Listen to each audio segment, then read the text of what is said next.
காதல் எனும் பூங்காவனத்தில் பட்டாம்பூச்சியாவோமா, பூக்கள் விட்டு பூக்கள் தாவி மூழ்கி போகுமா.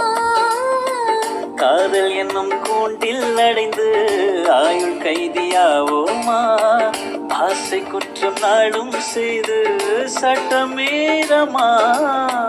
லட்சம் என்ன தோன்றும் காட்சி உன்னில் காண்கிறேன், கால்கள் கொண்ட போதில் தன்னை நேரில் பார்க்கிறேன்.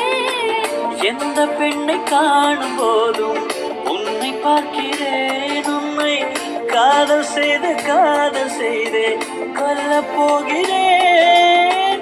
எனக்கு மயக்கமே, எனக்கு நடுக்கமே, எனக்கு நாச்சு. ஏன் எனக்கு வியர்வை, ஏன் எனக்கு பதட்டம், ஏன் இந்த மேல் மூச்சு.